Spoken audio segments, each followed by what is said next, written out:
the German capital Berlin, home to Europe's largest Palestinian diaspora. So it's no surprise that conflicts across the Middle East resonate deeply here.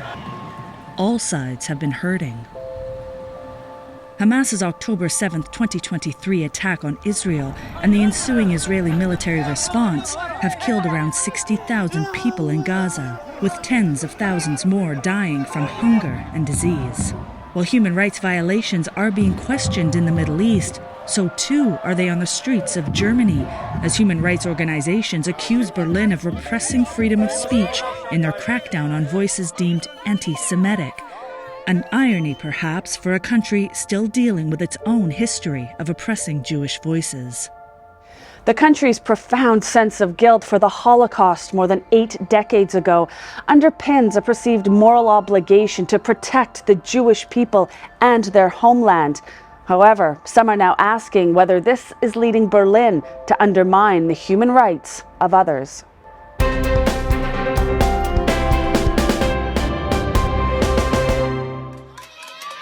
The images are everywhere. Videos of police intimidation and arrests have been circulating across all social media networks. For nearly 2 years, Berlin has been cracking down on all forms of pro-Palestinian support. I am here because from day one until now, I have pleaded for a ceasefire and for the killing to stop. Today is not a special day.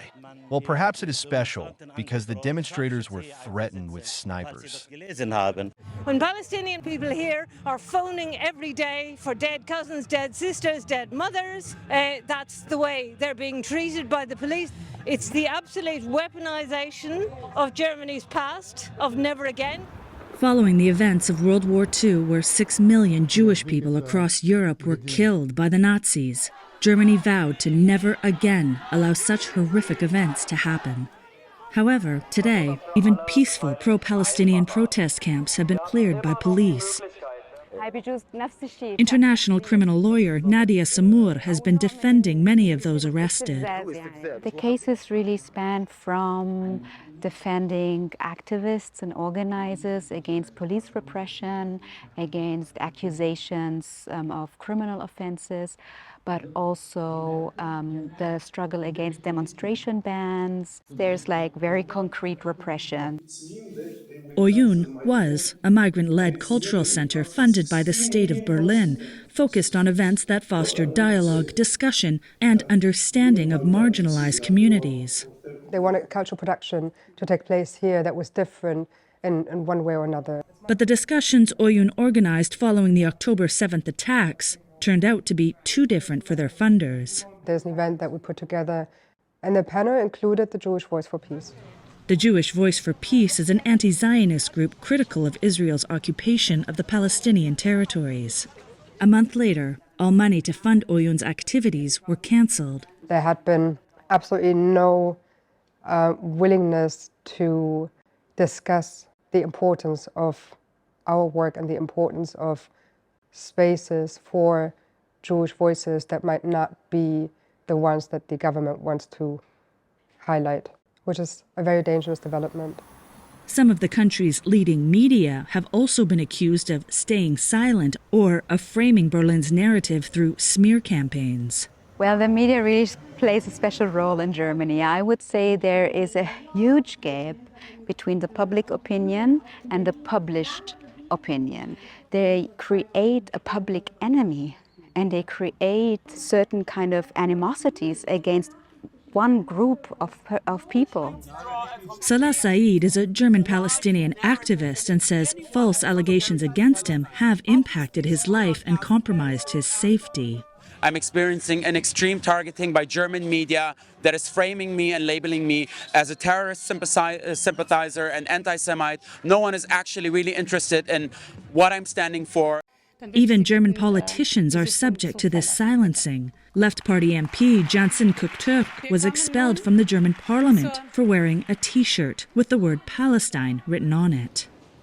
Nadia Samur says Berlin's measures have a lot to do with the country's interpretation of anti-Semitism, which they have adopted from the International Holocaust Remembrance Alliance, or IHRA.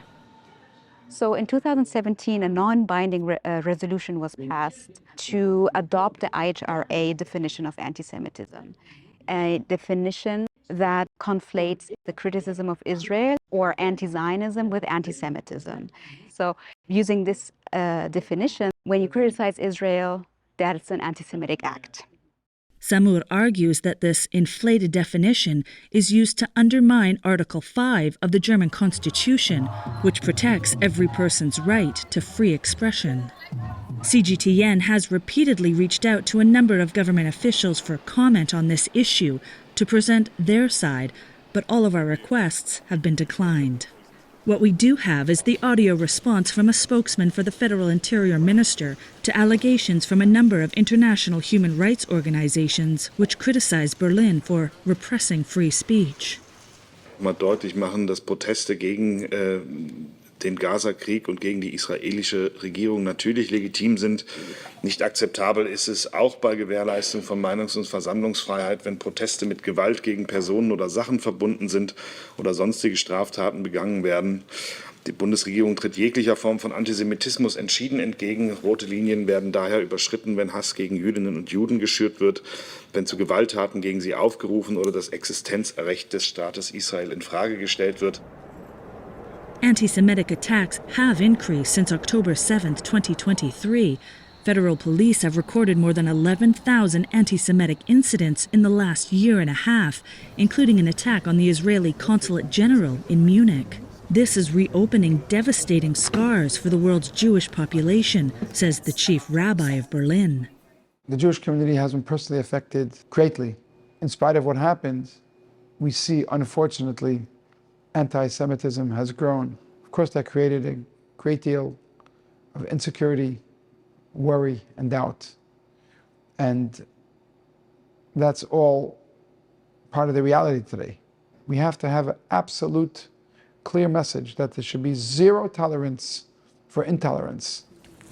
Tens of thousands of Germany's Jewish population and their supporters have also been taking to the streets against this intolerance. We're walking in solidarity with the Jewish people and what we're going through. There's definitely been a rise in the tension and the way people are addressing the different sides. It's about that Jewish people can live here in Berlin without being attacked. Since World War II, the German government has vehemently committed to protecting the Jewish people, both at home and in Israel, including with weapons. But now, Berlin is facing even more international scrutiny for those supplies. Nicaragua brought Germany to the International Court of Justice, accusing Berlin of breaching the UN Genocide Convention by sending military hardware to Israel. While the ICJ ruled against an emergency order to stop Germany, the final verdict could take years. Germany has been the second largest weapons supplier to Israel after the United States. While deliveries did slow in mid-2024 following widespread criticism in the ICJ lawsuit, they still continue. And as long as they do, people in Germany will continue to voice their opposition despite the costs. The federal government, particularly the state government, are really trying to strengthen Jewish life. However, it is not enough when an anti-Semitic attack occurs to express solidarity. We have to make it clear that there's only room when everybody respects each other. We're going to, with positive energy, try to build bridges and create awareness and bring people together through dialogue and strengthen that cooperation and trust. But that diplomacy does not appear to be working.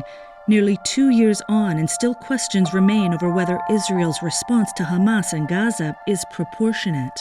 And the same is being asked here of German authorities. Germany is still working through the guilt of its past, but in doing so, are they at risk of reopening the repression, but with new victims? Natalie Carney for CGTN in Germany.